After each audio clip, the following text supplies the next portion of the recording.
¿Alguna vez te has parado en la playa y te has preguntado por qué las olas siempre vienen de frente, sin importar en qué lado de la isla te encuentres? Es una de esas cosas que damos por sentadas, pero cuando lo piensas, es bastante curioso. Imagina que estás en una isla. Si te paras en la costa oeste, las olas vienen del oeste. Si caminas hasta la costa este, las olas vienen del este. Y esto pasa incluso si el viento sopla en una sola dirección todo el día.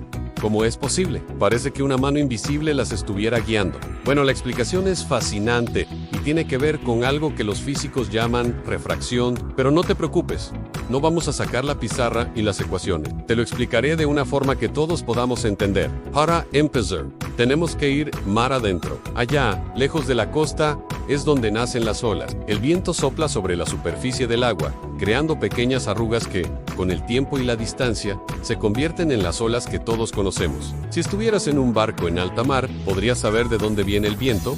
Simplemente mirando la dirección en la que se mueven las olas. En punto, las olas son como un ejército marchando en la dirección que les ordena su general, el viento. Pero todo cambia cuando estas olas empiezan a acercarse a la costa. La clave está en la profundidad del agua. A medida que las olas se aproximan a la playa, el fondo del mar se eleva gradualmente. El agua se vuelve cada vez menos profunda. Y aquí es donde ocurre la magia. Imagina una ola que se acerca a la playa en diagonal. No viene de frente, sino con un cierto ángulo. La parte de la ola que está más cerca de la orilla entra primero en contacto con el agua menos profunda. ¿Y qué pasa cuando el agua es menos profunda? El fondo del mar empieza a frenar la parte inferior de la ola. Es como si el suelo marino le pusiera un freno. Entonces, la parte de la ola, que está en aguas más someras, se mueve más despacio, mientras que la parte que todavía está en aguas más profundas sigue moviéndose a su velocidad original. Este cambio de velocidad provoca que la ola entera empiece a girar, a curvarse. La parte más rápida, la que está en aguas profundas, adelanta a la parte más lenta, la que está cerca de la orilla. Y este giro continúa hasta que toda la cresta de la ola queda paralela a la línea de la costa. En ese momento, la ola entera se mueve en línea recta hacia la playa. Para que te hagas una idea más clara, piensa en un coche de juguete. Si una de las ruedas delanteras de repente entra en un trozo de alfombra mientras la otra sigue sobre un suelo liso, ¿qué pasa? La rueda en la alfombra se frena y el coche gira hacia ese lado. La ola hace exactamente lo mismo. La parte que toca el fondo menos profundo se frena, y toda la ola gira para encarar la playa de frente. Este fenómeno se conoce como refracción de las olas, y es muy similar a la refracción de la luz. Seguro que has visto cómo una pajita parece doblarse cuando la metes en un vaso de agua. La luz cambia de velocidad al pasar del aire al agua, y eso hace que se curve. Con las olas pasa lo mismo. Cambian de velocidad al pasar de aguas profundas a aguas someras. Y eso las hace curvarse. Por eso, no importa de dónde venga el viento originalmente. No importa si las olas en alta mar se movían de norte a sur. Al llegar a una playa que mira al este, la refracción las obligará a girar hasta que lleguen de frente, y si vas a una playa que mira al oeste, el mismo proceso ocurrirá, y las olas llegarán desde el oeste. Esto es lo que se conoce como el fenómeno isla. No es que las islas tengan un poder magnético, es simplemente física en acción. Ahora, este efecto de refracción es también el responsable de otro espectáculo increíble de la naturaleza, el rompimiento de las olas. Para que una ola rompa y forme esa espuma blanca tan característica, necesita una playa de pendiente suave. Cuando la ola se acerca a la orilla y es frenada por el fondo, la energía tiene que ir a alguna parte. La parte de atrás de la ola, que aún va más rápido, empieza a alcanzar a la parte de adelante en la ola, se comprime. Piensa en un acordeón. Las olas que en mar abierto eran largas y bajas, ahora se vuelven más altas y empinadas. Llega un punto en que la cresta de la ola se vuelve tan vertical e inestable que ya no puede sostenerse. Y es entonces cuando colapsa sobre sí misma, rompiendo en un estallido de espuma y energía. Ese es el sonido y la imagen que todos asociamos con el mar. Pero ¿qué pasa si la costa no es una playa de arena con una pendiente suave? ¿Qué ocurre en los acantilados rocosos? En esos lugares, el fondo del mar cae de forma abrupta. El agua junto a las rocas es muy profunda. Como la profundidad no disminuye gradualmente, el efecto de refracción es mucho menor o inexistente. Las olas no tienen tiempo de sentir el fondo y girar. Por eso, en una costa de acantilados, las olas tienden a llegar desde la dirección del viento, sin importar la orientación del acantilado. Y como no hay un fondo que las frene progresivamente, tampoco rompen de la misma manera. En lugar de elevarse y colapsar, simplemente chocan con toda su fuerza contra las rocas. Es un espectáculo mucho más violento y caótico. Así que, la próxima vez que estés en la playa, tómate un momento para observar. Fíjate en cómo cada ola, sin excepción, llega perfectamente alineada con la orilla. Ahora ya sabes que no es casualidad, es el resultado de un increíble baile entre la energía de la ola, la fuerza del viento y la forma del fondo marino. Es la refracción en todo su esplendor. Un fenómeno que convierte el aparente caos del océano en un orden perfecto y rítmico, justo antes de llegar a tus pies. Y si un día vas a la playa y no ves ni una sola ola rompiendo, no te preocupes, lo más seguro es que simplemente sea marea baja y el mar se haya tomado un pequeño descanso. Espero que esta pequeña clase de física playera te haya parecido interesante. El mundo está lleno de maravillas como esta, escondidas a simple vista. Gracias por acompañarme en este viaje. Si te ha gustado, no olvides darle a like y suscribirte para más curiosidades como esta. Nos vemos en el próximo video. ¿Alguna vez te has parado a pensar por qué el cielo es azul? Nos encanta ese azul celeste, claro y suave, que nos hace sentir tan bien. No el azul oscuro de la noche, ni ese azul intenso que parece sacado de una postal del Caribe. No, es ese tono celestial el que, según los psicólogos, tiene un efecto increíblemente tranquilizador en nuestra mente. Pero ¿cómo se forma este color tan especial? La respuesta a esta pregunta ha sido un misterio durante siglos. Grandes mentes como Leonardo da Vinci o Isaac Newton intentaron descifrarlo sin éxito. Fue el físico británico Lord Rayleigh quien en 1871 finalmente encontró la clave. Y la respuesta, sorprendentemente, está en el aire que nos rodea. Imagina la luz del sol viajando hacia nosotros. Antes de llegar a la Tierra, tiene que atravesar nuestra atmósfera, una capa llena de todo tipo de partículas en polvo, diminutas gotas de agua y sobre todo, moléculas de gases como el oxígeno y el nitrógeno. La luz, al chocar con estas partículas, se desvía en todas direcciones. Los físicos llaman a esto dispersión de la luz. Si no existiera esta dispersión, nuestro cielo sería negro como el espacio profundo, incluso durante el día. Ahora, aquí viene la parte interesante. La luz solar no es solo blanca o amarilla. En realidad, está compuesta por todos los colores del arco iris en rojo, naranja, amarillo, verde, azul, añil y violeta. Cada uno de estos colores viaja en ondas de diferente longitud. La luz roja tiene ondas largas, mientras que la luz azul y violeta tienen ondas muy cortas. Piensa en ello como si lanzaras diferentes tipos de pelotas a través de un campo lleno de obstáculos. Las pelotas grandes, como la luz roja, tienen más probabilidades de seguir una trayectoria recta y superar los obstáculos. Pero las pelotas pequeñas, como la luz azul y violeta, rebotan y se desvían mucho más fácilmente en todas direcciones al chocar con las moléculas del aire. Esto es exactamente lo que pasa en nuestra atmósfera. Las ondas cortas de la luz azul y violeta se dispersan por todo el cielo, rebotando de molécula en molécula hasta que nos llegan desde todos los ángulos. Aunque la luz violeta se dispersa aún más que el azul, nuestros ojos son mucho más sensibles al color azul. Por eso, cuando miramos hacia arriba, en un día despejado, lo que vemos es una cúpula de un precioso color azul. ¿Has notado que a veces el azul es más intenso que otras? Esto depende de la limpieza y la sequedad del aire. Cuando el aire es frío y seco, hay menos partículas de agua y polvo, lo que permite que la luz azul se disperse de manera más pura y vibrante. Por el contrario, en días húmedos o con más contaminación, hay más partículas grandes en el aire. Estas partículas también dispersan los colores de onda más larga, como el rojo y el verde. Al mezclarse todos estos colores, el azul se diluye y el cielo adquiere un tono más blanquecino o lechoso. Este mismo principio de la dispersión de la luz explica otro de los espectáculos más bonitos de la naturaleza, los atardeceres rojos. Cuando el sol está bajo en el horizonte, ya sea al amanecer o al atardecer, su luz tiene que recorrer una distancia mucho mayor a través de la atmósfera para llegar a nuestros ojos. En este largo viaje, la luz se encuentra con muchísimas más partículas de aire. Durante este trayecto, los colores de onda corta, el azul y el verde, se dispersan tanto y en tantas direcciones que prácticamente se pierden por el camino y no llegan hasta nosotros. Solo las ondas más largas, las de la luz roja y anaranjada, son capaces de atravesar esa densa capa de atmósfera y llegar directamente a nuestros ojos. Por eso, el sol y el cielo a su alrededor se tiñen de esos colores cálidos y espectaculares, creando un paisaje que nos deja sin aliento.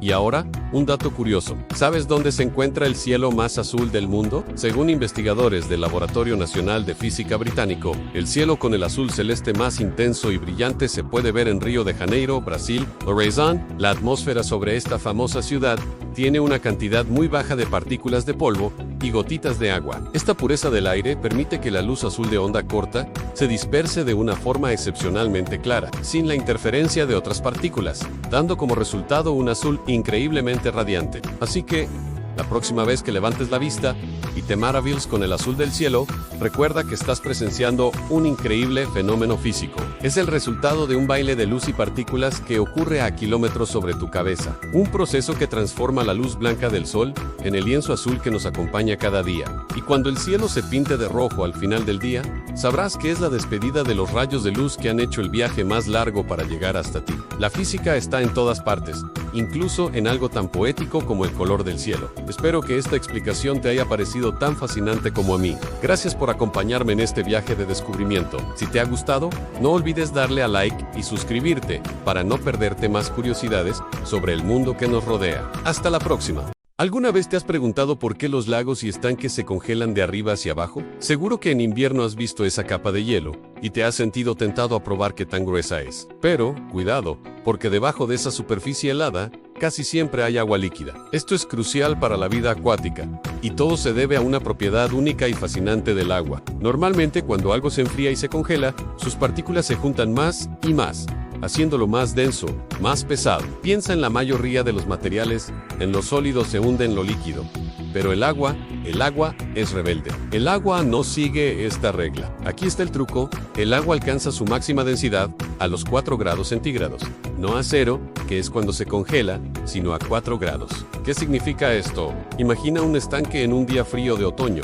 El aire enfría el agua de la superficie. A medida que esta agua se enfría y se acerca a los 4 grados, se vuelve más densa y se hunde. Este proceso continúa, y el agua más fría y densa va ocupando el fondo del estanque. Pero ¿qué pasa cuando la temperatura en la superficie sigue bajando por debajo de los 4 grados? Aquí es donde ocurre la magia. El agua entre 3 y 0 grados es, sorprendentemente, menos densa que el agua a 4 grados. Así que, en lugar de hundirse, esta capa de agua súper fría se queda flotando en la superficie. Si el frío persiste, esta capa superficial es la que finalmente se congela y se convierte en hielo. Y el hielo es aún menos denso.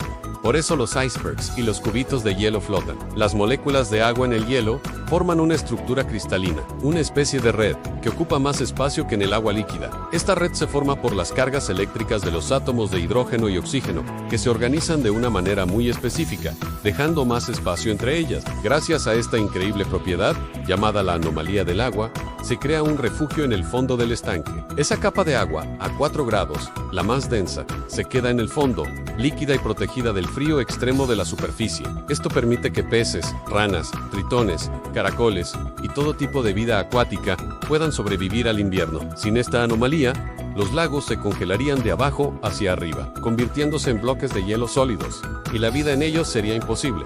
Pero la historia no termina aquí. Esta misma propiedad provoca un fenómeno vital 2 veces al año en la mezcla de las aguas. En primavera, cuando el hielo se derrite y el sol calienta la superficie, el agua superficial alcanza de nuevo los 4 grados. En ese momento, todo el estanque, de arriba a abajo, tiene la misma temperatura y la misma densidad. El equilibrio es perfecto. Una simple brisa, un poco de viento, es suficiente para revolver todo el lago. El agua del fondo, que ha estado ahí todo el invierno, sube a la superficie y se recarga de oxígeno del aire. Lo mismo ocurre en otoño. El agua de la superficie se enfría hasta los 4 grados y se hunde, desplazando el agua del fondo hacia arriba, en un ciclo continuo que vuelve a mezclarlo todo antes de que la capa de hielo se forme. Este proceso de mezcla otoñal y primaveral es como si el lago respirara profundamente, distribuyendo el oxígeno vital desde la superficie hasta las profundidades. Este oxígeno es esencial para que los organismos del fondo puedan sobrevivir durante los largos meses de invierno y verano,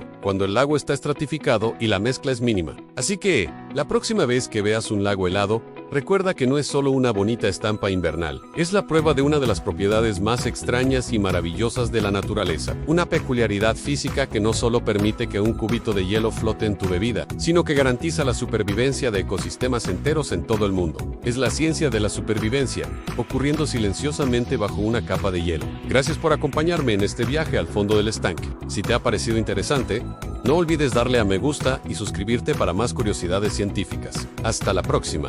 ¿Qué le pasaría a un astronauta si se quedara sin su traje en el espacio? Seguro que has visto esa escena mítica de la película 2001 Una Odisea del Espacio. El astronauta, David Bowman, es traicionado por Hal, el ordenador de a bordo, que le impide volver a la nave. En una maniobra desesperada y súper audaz, Bowman se lanza desde su cápsula, atraviesa el vacío del espacio y logra entrar en la nave nodriza por una esclusa. Pasa varios segundos completamente desprotegido, expuesto a la presión y temperatura extremas del cosmos, pero consigue cerrar la compuerta y salvarse. ¿Pura fantasía de ciencia ficción? ¿O hay algo de verdad en todo esto? Otras películas nos muestran un escenario mucho más dramático. El astronauta explota en 1000 pedazos al instante. Pero, ¿qué dice la ciencia? Bueno, la realidad es fascinante. En 1965, durante un experimento de la NASA, un técnico sufrió un accidente y su traje perdió presión, dejándolo expuesto a un vacío casi total. Perdió el conocimiento a los 14 segundos. Lo último que recordaba era la sensación de que la saliva le hervía en la lengua. Suena horrible, ¿verdad? Pero lo increíble es que sobrevivió sin daños permanentes. Así que la hazaña de Bowman en 2001 no es tan descabellada como parece. Un ser humano podría sobrevivir en el vacío durante aproximadamente medio minuto sin sufrir daños irreversibles, siempre y cuando se le devuelva rápidamente a una presión normal. Entonces, no explotaríamos de inmediato, pero eso no significa que sea un paseo agradable. El primer y mayor peligro es la presión extremadamente baja. Casi cero. Esto haría que todo el aire de tus pulmones se escapara violentamente. Inmediatamente después, el agua de tus células empezaría a evaporarse, a hervir a la temperatura de tu propio cuerpo. Esto haría que las paredes celulares se rompieran. El agua escaparía a través de tu piel, provocando un enfriamiento rapidísimo. En resumen, te quedarías seco y congelado en cuestión de minutos. Pero la presión no es el único enemigo. La temperatura en el espacio es un juego de extremos. A la sombra, puede bajar hasta unos 270 grados bajo cero, casi el cero absoluto. Pero si te da el sol directamente, sin la protección de la atmósfera, la temperatura puede superar los 100 grados. Es como pasar de un congelador industrial a un horno en un instante. Y por si fuera poco, está la radiación. El espacio está lleno de partículas altamente energéticas, provenientes del Sol y de galaxias lejanas. Sin un traje que te proteja, esta radiación bombardearía tu cuerpo, causando daños irreparables a tu ADN y aumentando drásticamente el riesgo de cáncer. Aquí es donde entra en juego la maravilla de la ingeniería que es el traje espacial. Es mucho más que un simple atuendo. Es una nave espacial personal en miniatura. Desde el primer paseo espacial, realizado por el cosmonauta soviético Alexei Leonov, el 18 de marzo de 1965, los trajes han evolucionado muchísimo. De hecho, la misión de Leonov casi termina en tragedia. Su traje, el Berkat, se hinchó tanto por la diferencia de presión que no podía volver a entrar por la escotilla de la cápsula. Tuvo que despresurizar su traje de forma arriesgada, casi quedándose sin oxígeno, para poder volver a bordo. Un traje espacial moderno es una obra de arte tecnológica. Mantiene una presión y temperatura estables para el astronauta. Le suministra oxígeno limpio para respirar y, muy importante, elimina el dióxido de carbono que exhalamos, que sería tóxico en un sistema cerrado. Además, tiene múltiples capas que lo protegen de las temperaturas extremas y de la peligrosa radiación cósmica. Hoy en día, uno de los mayores peligros en una caminata espacial son los micrometeoritos y la basura espacial. Aunque sean partículas diminutas, viajan a velocidades increíbles, miles de kilómetros por hora. Un impacto de una de estas partículas podría perforar el traje, causando una despresurización catastrófica. Por eso los trajes están hechos de materiales súper resistentes, como el Kevlar, el mismo de los chalecos antibalas. Y como las caminatas espaciales actuales pueden durar más de 7 horas, los trajes modernos vienen equipados con un sistema de bebida y hasta con un pañal especial. Sí, has oído bien. En un entorno tan hostil, hay que pensar en todas las necesidades humanas para garantizar la seguridad y la comodidad del astronauta. Así que la próxima vez que veas a un astronauta flotando en el espacio, recuerda que no solo lleva un traje, sino un complejo sistema de soporte vital que lo mantiene a salvo de uno de los entornos más inhóspitos que podamos imaginar. Es un testimonio increíble del ingenio humano y de nuestra insaciable curiosidad por explorar lo desconocido. Gracias por acompañarnos en este viaje espacial. Si te ha gustado el video y quieres saber más sobre las maravillas y los peligros del universo, no olvides darle a like y suscribirte a nuestro canal. Nos vemos en la próxima exploración. ¿Te has preguntado alguna vez cómo sería nuestro planeta si no tuviéramos a la Luna? La respuesta es sencilla: la Tierra sería un lugar completamente diferente. Y, seamos sinceros, probablemente mucho más aburrido. Imagínate, Adiós a los románticos paseos, a la luz de la luna, a esas noches mágicas que inspiran a poetas y enamorados. Tampoco tendríamos las fascinantes teorías de conspiración sobre si el hombre realmente llegó allí o no. Ni películas épicas como Apolo 13, ni la mitad de las canciones de cuna que nos cantaban de pequeños. Definitivamente, las noches serían mucho más oscuras. La luna, aunque no lo parezca, refleja la luz del sol, iluminando nuestro cielo nocturno. Incluso nos da un poquito de calor, aunque sea una cantidad minúscula, pero algo es algo. Sin ella, la oscuridad sería casi total, y las temperaturas nocturnas bajarían un poco más. Los lobos, por ejemplo, perderían su motivo más famoso para aullar, y los monos ya no tendrían esas noches de luna llena para alborotarse y hacer acrobacias entre los árboles. Sería un mundo sin especuladores intentando vender parcelas en nuestro satélite. Y por supuesto, nos quedaríamos sin uno de los espectáculos más impresionantes de la naturaleza a los eclipses, tanto de luna como de sol. Se acabaría la magia de ver cómo la sombra de la Tierra cubre la luna, o cómo la luna oculta al sol por unos minutos. Pero más allá de lo poético y lo visual, las consecuencias serían mucho más profundas y afectarían directamente a la vida en la Tierra. Una de las diferencias más importantes la notaríamos en nuestros océanos. La luna, con su enorme fuerza de gravedad, tira constantemente de nuestro planeta, y especialmente del agua que hay en su superficie.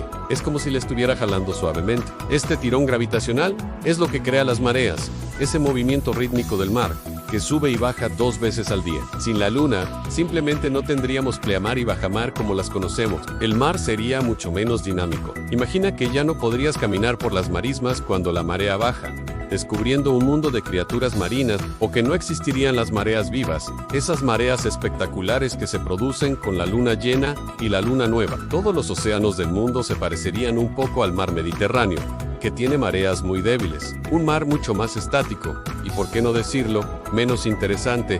Y esto no es todo. Es muy probable que las grandes corrientes marinas, esas autopistas de agua que recorren el planeta regulando el clima, también fueran completamente distintas. Las mareas juegan un papel fundamental en la configuración y la fuerza de estas corrientes. Sin el empuje de las mareas, el sistema de circulación oceánica global que conocemos podría cambiar drásticamente, con consecuencias impredecibles para el clima en todo el mundo. Pero el efecto más alucinante que tiene la luna sobre nosotros es que, literalmente, frena a la Tierra. El flujo y reflujo constante de las mareas actúa como un freno sobre la rotación de nuestro planeta. Sin la luna, la Tierra giraría mucho más rápido.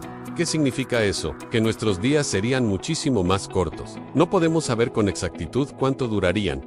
Quizás solo 6 horas, o tal vez 10. Dependería de otros factores cósmicos. Pero en cualquier caso, la vida en un planeta así sería, como mínimo, estresante. Piensa en tu rutina diaria. Te levantas, te vistes, desayunas algo rápido y sales corriendo al trabajo justo cuando amanece. Pero apenas unas horas después, ya tendrías que volver a casa, porque el sol se estaría poniendo otra vez. Un ciclo de día y noche tan acelerado cambiaría por completo la forma en que vivimos, trabajamos y dormimos. Los ritmos biológicos de todas las especies, incluyendo la nuestra, tendrían que adaptarse a un mundo frenético. Sería una vida realmente agobiada. Incluso hay científicos que proponen una teoría aún más radical. Según ellos, todas estas elucubraciones sobre cómo sería nuestra vida no tendrían sentido por una simple razón: en una Tierra sin luna, los seres humanos probablemente ni siquiera existiríamos.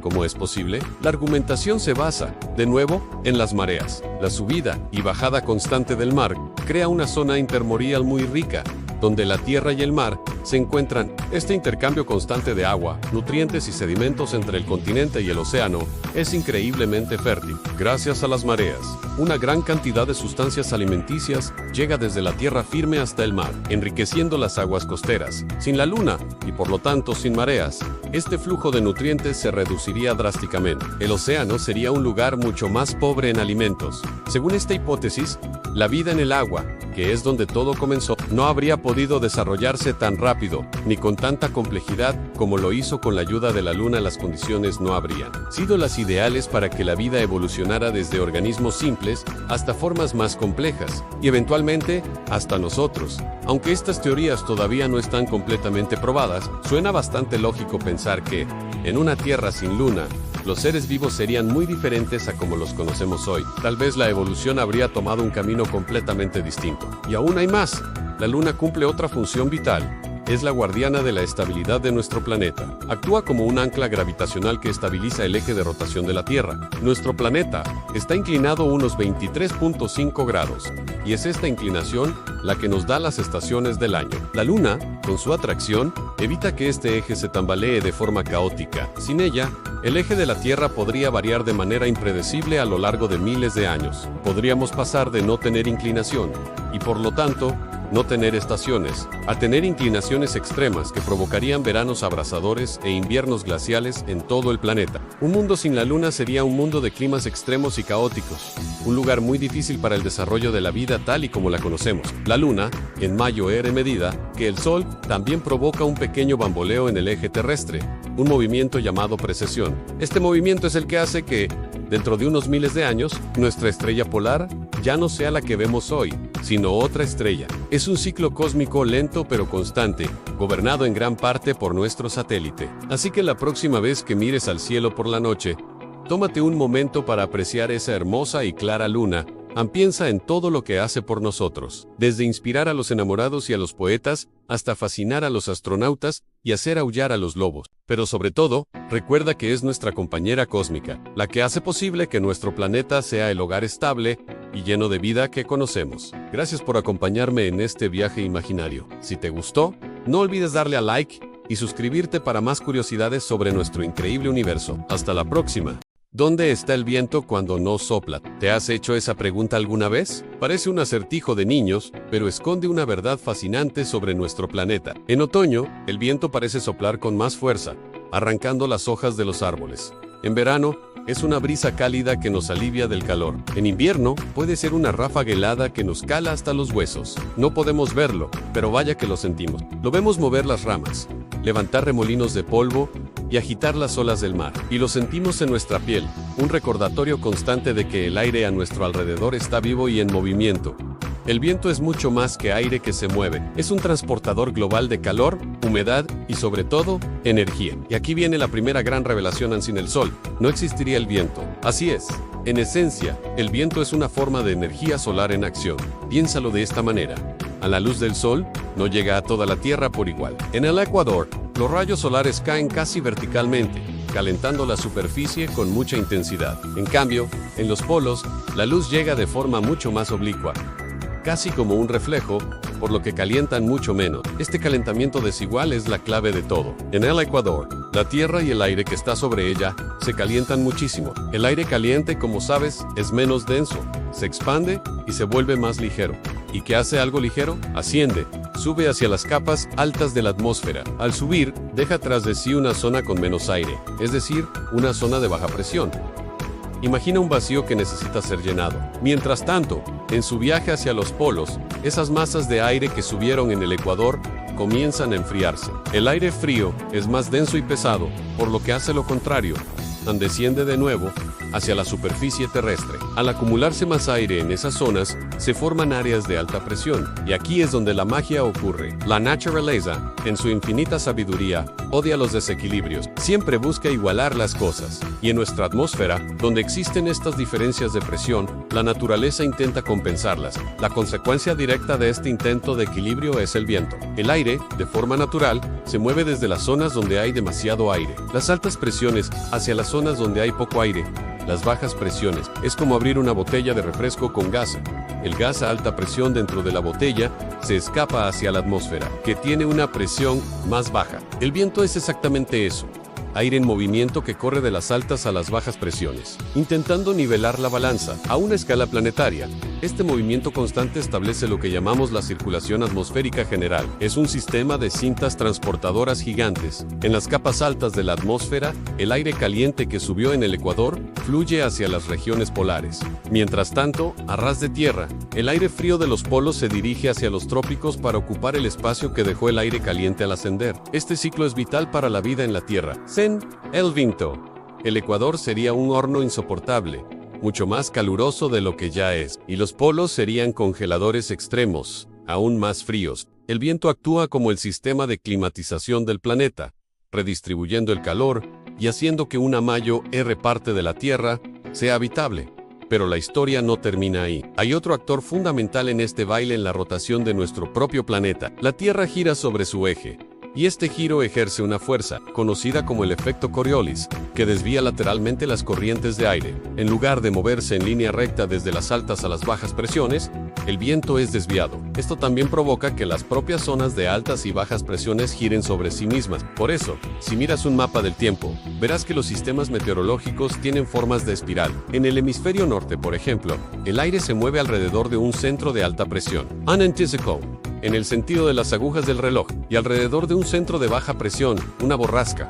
Lo hace en sentido contrario, antihorario. En el hemisferio sur, ocurre exactamente al revés. Esta desviación es la que determina la dirección predominante de los vientos en diferentes partes del mundo, como los vientos alisios que soplan hacia el oeste en los trópicos o los vientos del oeste en las latitudes medias. Así que, la dirección de la que viene el viento y la fuerza con la que sopla no son aleatorias. Son el resultado de una interacción increíblemente compleja entre los fenómenos atmosféricos a gran escala y la superficie de nuestro planeta. En cada detalle cuenta. Los mares y océanos, con su capacidad para almacenar y liberar calor, influyen enormemente. Las grandes cadenas montañosas actúan como barreras, obligando al aire a ascender, enfriarse y soltar su humedad en forma de lluvia o nieve. Los valles pueden canalizar el viento, acelerándolo. Incluso los bosques y las ciudades, con sus edificios, crean sus propias perturbaciones y patrones de viento a escala local. La altitud también juega un papel crucial. Generalmente, la velocidad del viento es menor cerca del suelo,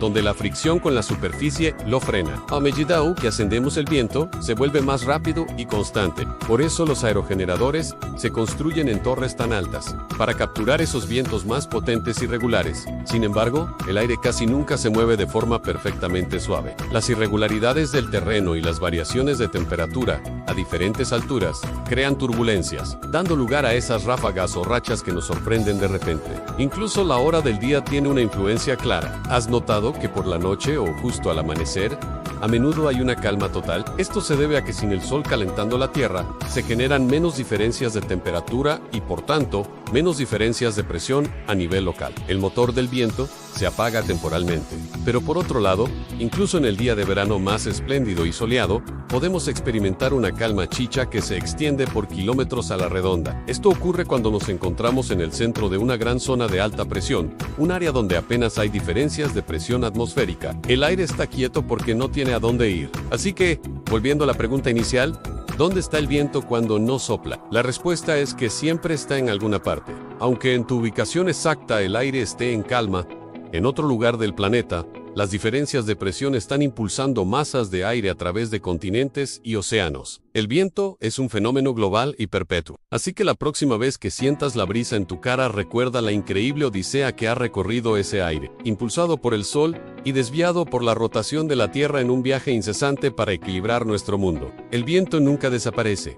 Solo se está moviendo a otro lugar. Gracias por acompañarme en este viaje para entender el viento. Si te ha parecido interesante y quieres descubrir más secretos de nuestro planeta, no olvides suscribirte y activar las notificaciones. ¡Hasta la próxima! ¿Alguna vez te has preguntado por qué dicen eso de abril? ¿Aguas mil? Pues quédate, porque hoy vamos a desentrañar el misterio del tiempo más loco del año. Abril, según el diccionario, es el símbolo de la inconstancia. Vaya Saint Louis. Un momento hace un sol radiante, y al siguiente caen chuzos de punta. Sol, nubes, granizo, lluvia, tormentas. Todo en el mismo día. La sabiduría popular ya lo sabía desde hace siglos. Además del famoso refrán de abril, aguas mil. Hay otros que lo confirman. Abril, si bueno al principio, malo al fin. O incluso uno más dramático. Si no hubiera abril, no habría año vil. Hasta se dice que abril sin granizo Dios no lo hizo. Pero, ¿de dónde viene este caos meteorológico? La respuesta, curiosamente, está en la cercanía del verano. Verás, en abril, por fin decimos adiós al frío intenso. Dejamos atrás los meses oscuros y el sol empieza a pegar con más fuerza en nuestro hemisferio, el norte. Los días se alargan, se vuelven más cálidos. Si miras hacia el sur de Europa o el norte de África, los termómetros ya rozan temperaturas veraniegas. Pero al mismo tiempo, si miras hacia el norte, hacia Escandinavia o las regiones polares, allí todavía están en pleno invierno. Sigue haciendo un frío que pela, y nosotros, en Centro Europa y gran parte de la península ibérica, estamos justo en medio, en la zona de batalla entre estas dos realidades. La primavera intenta abrirse paso, pero no lo tiene fácil. Estas enormes diferencias de temperatura entre el norte y el sur de Europa son el motor de todo. Piensa en ello como una gran partida de ajedrez atmosférica. El aire cálido del sur, que es más ligero, quiere subir hacia el norte. Mientras tanto, el aire frío y denso del norte quiere bajar hacia el sur. Este choque de titanes pone en movimiento gigantescas masas de aire. Lo que suele ocurrir es que vientos fuertes del noroeste traen aire directamente desde el polo norte. Este aire, que viene helado, cruza un océano Atlántico que también está todavía muy frío. Y de repente, esta masa de aire gélido llega a un continente que el sol de abril ya ha empezado a calentar bastante. Aquí es donde la cosa se pone interesante. Se crea una situación muy inestable. Tenemos una capa de aire caliente y ligero pegada al suelo, y justo encima, hasta unos 5 o 6 kilómetros de altura, una capa de aire muy frío y pesado. La atmósfera odia este desequilibrio y necesita nivelarlo, y lo hace de forma espectacular. Imagina pequeñas burbujas de aire caliente que se forman en el suelo, como si fueran globos aerostáticos invisibles. Debido a esa gran diferencia de temperatura, estas burbujas empiezan a subir a toda velocidad hacia las capas frías. A medida que suben, arrastran consigo la humedad del aire, el vapor de agua que siempre está presente. Pero ¿qué pasa cuando el aire caliente sube? Se enfría. Y cuanto más se enfría, menos vapor de agua puede contener. Ese vapor sobrante se condensa y empieza a formar gotitas diminutas. Estas gotitas se van juntando formando más y más hasta que crean una nube. Pero no una nube cualquiera. Crean un cúmulo. Esas nubes imponentes, con forma de coliflor, que crecen y crecen hacia el cielo, como una torre. Dentro de estas nubes gigantes, la cosa está muy agitada. Las corrientes de aire ascendentes y descendentes son muy fuertes. Las gotitas de agua chocan, se fusionan, se congelan y descongelan. Se genera una cantidad enorme de precipitación. Y dependiendo de la temperatura, a diferentes alturas dentro de la nube, esa precipitación caerá sobre nosotros como lluvia intensa, como granizo o incluso como nieve, aunque estemos en primavera. Por eso los chaparrones de abril son tan repentinos y a veces tan violentos. Lo bueno es que estas exhibiciones de poder de la naturaleza no suelen durar mucho. Un cúmulo de tormenta tiene una vida relativamente corta. En media hora,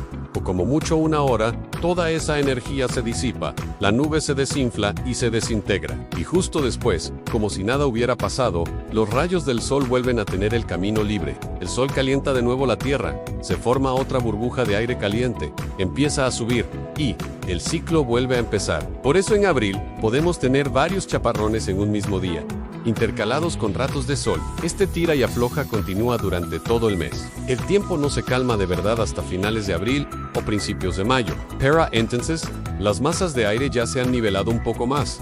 Las diferencias de temperatura entre el norte y el sur no son tan brutales, y la atmósfera se estabiliza. Es entonces cuando por fin podemos empezar a disfrutar de manera más constante de esos días primaverales tibios y soleados. ¿Qué tanto esperamos sin tener que salir de casa con paraguas, gafas de sol y abrigo? Todo a la vez. Así que la próxima vez que te pille un chaparrón inesperado en abril, recuerda que no es que el tiempo se haya vuelto loco. Es simplemente la física en acción. Una lucha épica entre el invierno que se resiste a marchar y el verano que llega con fuerza. Es el precio que pagamos por el espectáculo de la primavera. Espero que te haya parecido interesante esta explicación. Si te ha gustado y quieres saber más curiosidades como esta, no te olvides de darle a me gusta, suscribirte al canal y activar la campanita para no perderte ningún video. Muchas gracias por vernos y hasta la próxima. ¿Cómo se mide la altura de las montañas? Seguramente te suena fácil, pero la realidad es mucho más compleja de lo que crees. Quédate conmigo y descubrirás por qué la cima del Everest podría no estar donde piensas y por qué un puente entre dos países casi termina en un desastre de ingeniería. Empecemos con algo sencillo. Si te pregunto la altura de la Catedral de Colonia, la respuesta es clara y sin discusión, en 15.738 metros, desde la base hasta la punta de la aguja más alta en fin de la historia. Pero cuando hablamos de montañas,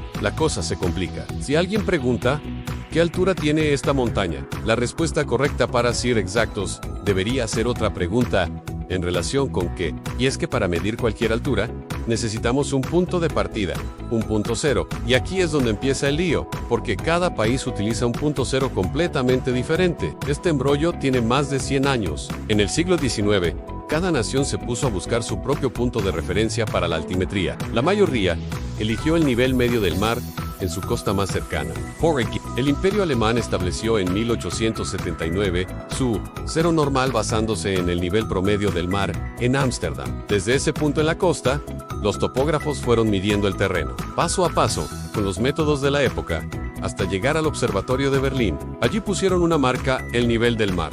Estaba exactamente 37 metros por debajo de ese punto. Y a partir de ahí, se midió todo el país.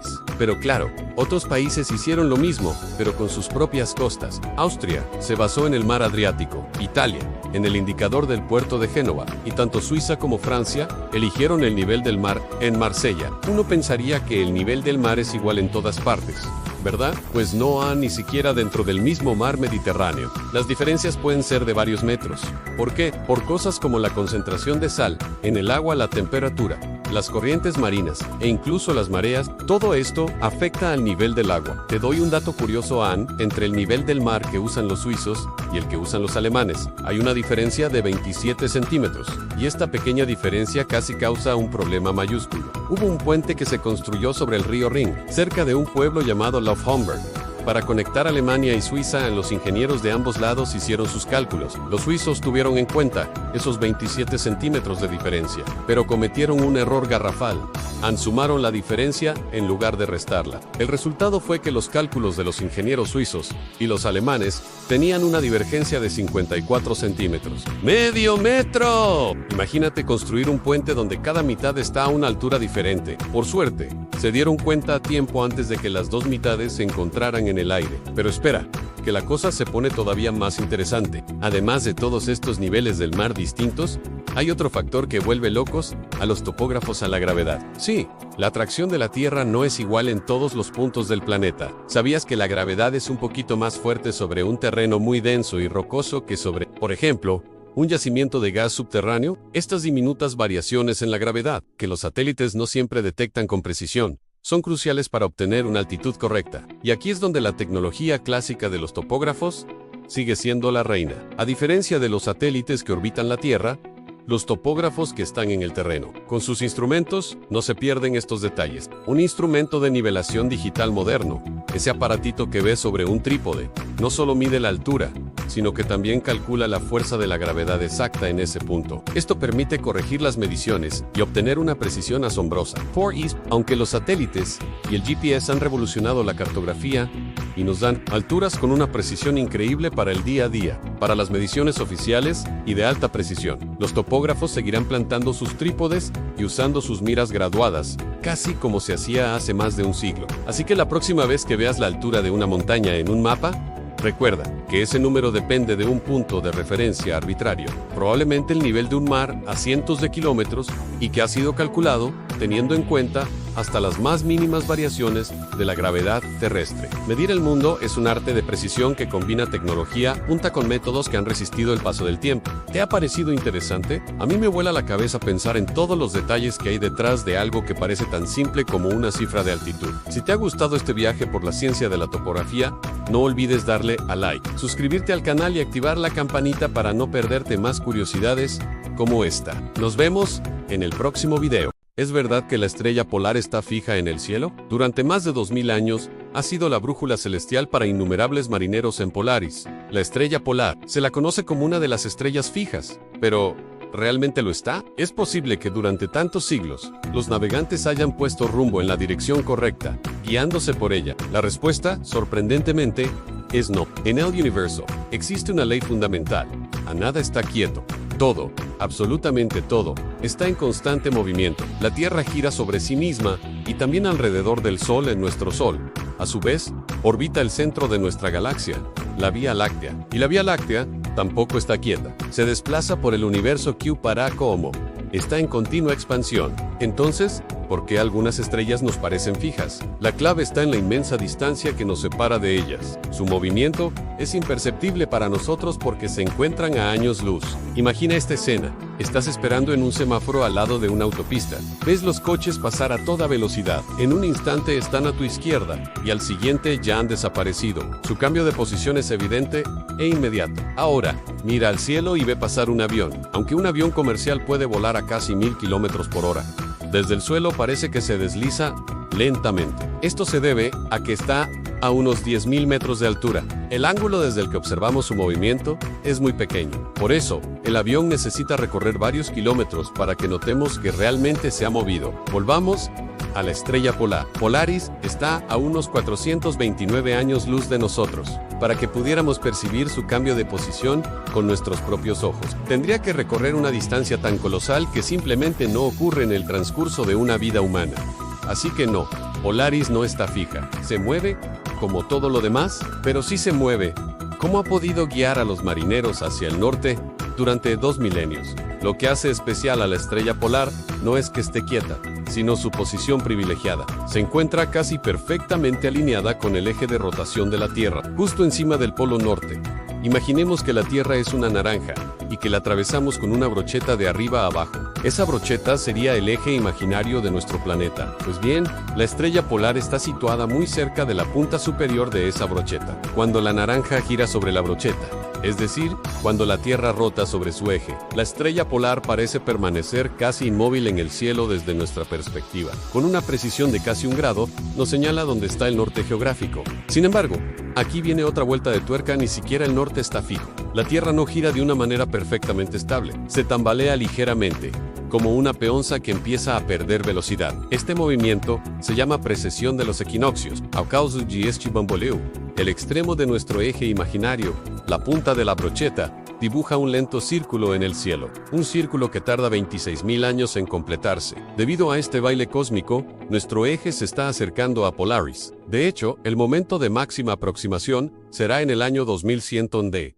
En ese instante, la distancia que la separará de nuestro polo celeste será tan pequeña como el diámetro de la luna llena. Pero después de eso, el eje de la Tierra comenzará a alejarse de nuevo en su lento balanceo. En el futuro, otras estrellas ocuparán el puesto de honor y se convertirán en la nueva estrella polar, nuestra nueva guía hacia el norte. Curiosamente, este movimiento de bamboleo de la Tierra tiene una influencia mucho mayor en el desplazamiento aparente de la estrella polar que el propio movimiento real de la estrella a través de la galaxia. ¿Y qué significa todo esto para la navegación? Pues algo fascinante. Un marinero que hoy pusiera rumbo al norte, guiándose por Polaris, llegaría a un destino que está a kilómetros de distancia del punto al que habría llegado un capitán de barco hace 2000 años. El norte que apuntaba Polaris en la época romana no es exactamente el mismo norte que apunta hoy. La próxima vez que mires al cielo nocturno y busques esa pequeña luz brillante que marca el norte, recuerda que no estás viendo un punto fijo. Estás viendo un momento en una danza cósmica increíblemente lenta y majestuosa. Un baile en el que participamos todos, cuaremos o no, a bordo de nuestra nave espacial, la Tierra. El universo es un lugar dinámico, en perpetuo cambio, y hasta los faros más constantes del cielo nocturno son, en realidad, viajeros en el tiempo y el espacio, igual que nosotros. Gracias por acompañarme en este viaje estelar. Si te ha gustado descubrir los secretos del cosmos, no olvides darle a me gusta y suscribirte para no perderte ninguna aventura. Hasta la próxima. ¿Sabes que hay un lugar en la Tierra donde, teóricamente, podrías celebrar el Año Nuevo 24 veces seguidas? Es una locura.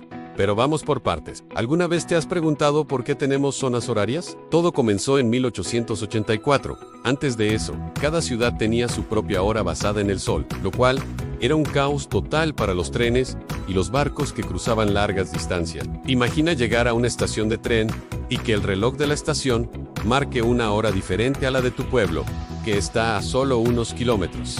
Imposible coordinar nada. Para solucionar este lío, el mundo se puso de acuerdo y dividió el planeta en 24 franjas verticales, como gajos de una naranja. A estas franjas las llamamos usos horarios. Cada uso representa una hora del día. Así, cuando viajas de un uso a otro, simplemente ajustas tu reloj una hora hacia adelante o hacia atrás. Países pequeños como España o Francia están dentro de un solo uso, pero los gigantes como Estados Unidos, Rusia o Canadá necesitan varios para cubrir todo su territorio. Este sistema es súper práctico y lo usamos todos los días, incluso cuando volamos. Si has viajado en avión, habrás visto en la pantalla que te muestran la hora de salida, la de llegada y también la hora local del lugar que estás sobrevolando en ese preciso momento. Todo funciona a la perfección hasta unos 11.000 metros de altura. Pero ¿qué pasa cuando vamos más allá, al espacio? Ahí las cosas se complican. La Estación Espacial Internacional, por ejemplo, da una vuelta completa a la Tierra en solo 90 minutos. viaja a casi 30.000 kilómetros por hora. Si un astronauta tuviera que cambiar la hora de su reloj cada vez que cruza un uso horario, estaría ajustándolo cada pocos minutos. Sería una distracción constante y una pérdida de tiempo valiosísimo. Además, imagínate el caos para coordinarse con los centros de control en la Tierra. Sería como una llamada de emergencia diciendo: Houston, tenemos un problema, no sabemos qué hora es. Para evitar este tipo de confusiones, en el espacio se utiliza una única hora para todos, el tiempo universal coordinado, o UTC. El UTC es básicamente la hora en el meridiano cero, en Greenwich, Londres, pero sin los cambios de horario de verano o invierno. Así que, sin importar si la estación espacial está sobrevolando Madrid, Tokio o Los Ángeles, la hora a bordo es siempre la misma, la hora UTC-ANES. Esto permite que todas las operaciones y experimentos se sincronicen a la perfección. Ahora volvamos a la Tierra, a un lugar igual de extremo en los polos. En el Polo Sur, la cosa es relativamente sencilla. Allí hay estaciones de investigación permanentes, como la base Amundsen-Scott de Estados Unidos. Como la mayoría de los vuelos y suministros llegan desde Nueva Zelanda, decidieron adoptar la hora de Nueva Zelanda por pura conveniencia. Así, aunque geográficamente están en el punto donde todos los usos horarios convergen, en la práctica usan uno solo para organizarse. Pero el Polo Norte es otra historia. El Polo Norte geográfico no está en tierra firme, sino en medio del Océano Ártico, sobre una capa de hielo flotante. No hay asentamientos permanentes, no hay países, así que no hay una zona horaria oficial. Es una especie de zona sin tiempo. Aquí es donde podemos hacer nuestro experimento mental. Imagina que estás exactamente en el punto del Polo Norte en Nochevieja. Estás en el lugar donde todos los meridianos, las líneas que definen los usos horarios se encuentran. Si das un pequeño paso en círculo alrededor de ese punto, estarías cruzando un uso horario tras otro. Teóricamente, podrías moverte unos metros, entrar en el siguiente uso horario donde todavía no es medianoche, y celebrar el año nuevo otra vez. Y podrías repetir esto 24 veces. Cada vez que descorches la botella, solo tendrías que dar unos pasitos para volver a la hora anterior y empezar de nuevo la cuenta atrás. Una fiesta de fin de año que duraría 24 horas. Aunque en realidad, solo te moverías en un círculo muy pequeño. Parece una forma ingeniosa de detener el tiempo,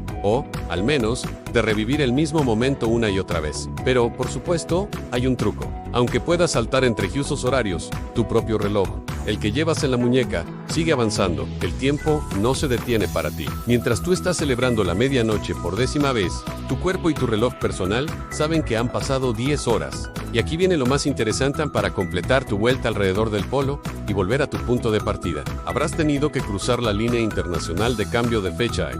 Esta es una línea imaginaria en el Pacífico que marca el cambio de un día para otro. Al cruzarla en la dirección correcta durante tu paseo polar, tu calendario personal avanzaría un día. Así que, cuando termines tu maratón de celebraciones y vuelvas al lugar exacto donde empezaste, habrán pasado 24 horas reales. Tu reloj marcará la misma hora, pero del día siguiente. Así que, lamentablemente, no podemos detener el tiempo, ni siquiera en el Polo Norte. Podemos jugar con las convenciones que hemos creado, como los usos horarios, para crear ilusiones divertidas, pero el flujo del tiempo es implacable y universal, tanto para nosotros en la Tierra como para los astronautas que orbitan a miles de kilómetros sobre nuestras cabezas. Es una de las fuerzas más fundamentales del universo, y no hay truco que pueda pararla. Es fascinante como algo tan abstracto como el tiempo tiene reglas tan concretas, y a la vez, tan flexibles, dependiendo de dónde te encuentres. Desde la organización de nuestros días, hasta la exploración del cosmos, todo depende de nuestra capacidad para medirlo y ponernos de acuerdo. Gracias por acompañarme en este viaje a través del tiempo y el espacio. Si te ha gustado, no olvides darle a like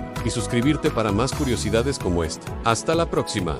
¿Alguna vez te has preguntado si Europa y Asia son realmente dos continentes separados? Imagina que estás en Estambul. Cruzas el Bósforo en un barco precioso, con la cámara en mano capturando cada instante. Al llegar a la otra orilla, le dices a todo el mundo que has viajado de Europa a Asia en solo unos minutos.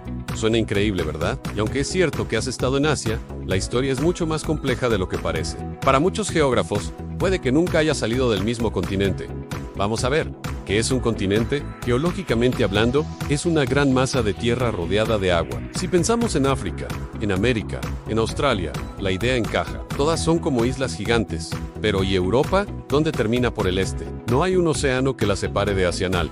Contrario, están completamente unidas, formando una única y gigantesca masa de tierra. Por eso muchos geógrafos no hablan de Europa y Asia, sino de Eurasia. Desde esta perspectiva, en nuestro planeta solo habría 5 continentes en Eurasia, América, África, Australia y la Antártida. Sería algo parecido a América del Norte y América del Sur, que aunque las nombramos por separado, forman un único gran continente. Si lo miramos desde el punto de vista de la naturaleza, tampoco hay nada que nos haga pensar que Europa es un continente por sí misma. No hay una gran cadena montañosa insuperable, ni un desierto gigantesco, ni un río tan ancho como un mar que actúe como una barrera natural. La frontera que nos han enseñado en el colegio, esa que pasa por los montes Urales, el río Ural, el mar Caspio, el Cáucaso y el Mar Negro. Es en realidad una línea bastante arbitraria. Es una convención, una línea imaginaria trazada en un mapa. De hecho, en muchas zonas de esa supuesta frontera, el paisaje es continuo, sin ninguna división clara. Podrías caminar de un continente a otro sin darte cuenta. Entonces,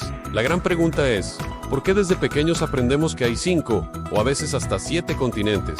¿Y siempre contamos a Europa y Asia por separado? Hay varias teorías que intentan explicar este misterio, y una de ellas, curiosamente, se basa en un error científico. Hace mucho tiempo, se pensaba que Europa y Asia descansaban sobre 2 placas tectónicas diferentes. La idea de que estas 2 enormes placas chocaban y formaban las montañas tenía sentido. Si eran placas distintas, debían ser continentes distintos. Pero hoy sabemos que eso no es cierto.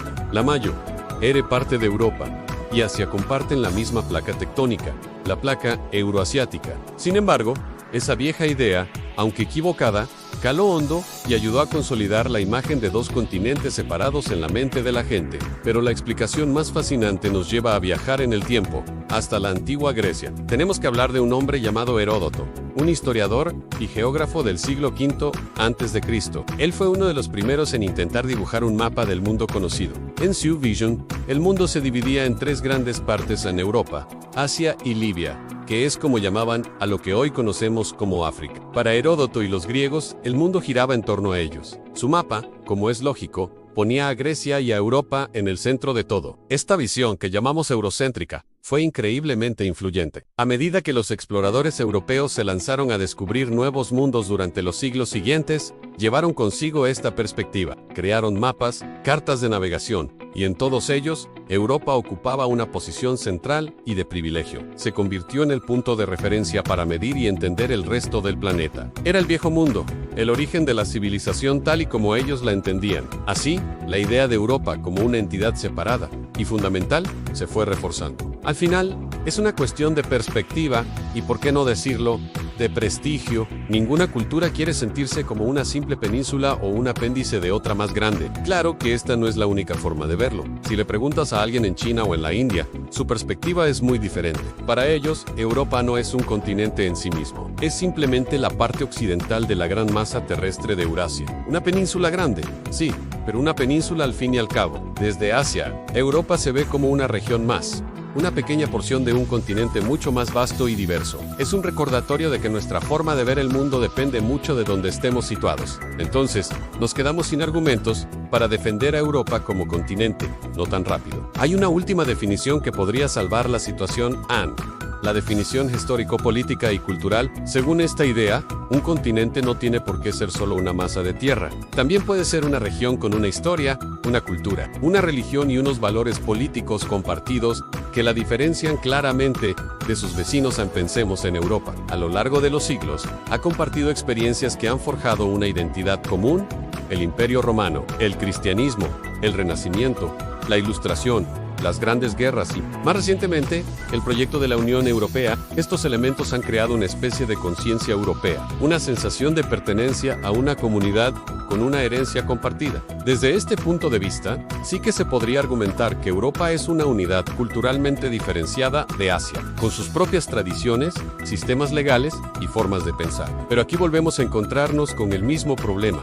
¿Dónde trazamos la línea? Si la frontera es cultural, ¿dónde termina Europa y empieza Asia? Países como Turquía o Rusia son europeos, asiáticos o ambos. Turquía tiene una parte en Europa, pero su cultura tiene profundas raíces asiáticas y de Oriente Medio en Rusia se extiende desde el Báltico hasta el Pacífico, uniendo cultural y geográficamente ambos mundos. La respuesta no es nada sencilla y genera debates interminables. Al final del día, la pregunta de si Europa es un continente no tiene una única respuesta correcta. Depende enteramente de la definición que elijas usar. Si te aferras a la geología y a la geografía física, entonces Europa es una gran península de Eurasia, en fin de la discusión. Pero si consideras la historia, la cultura y la política, entonces la idea de Europa como un continente con identidad propia cobra mucha más fuerza. Así que la próxima vez que cruces el Bósforo, o cuando mires un mapa del mundo, recuerda esta fascinante historia. Recuerda que las líneas que dibujamos en los mapas no son solo geografía, también son el reflejo de nuestra historia,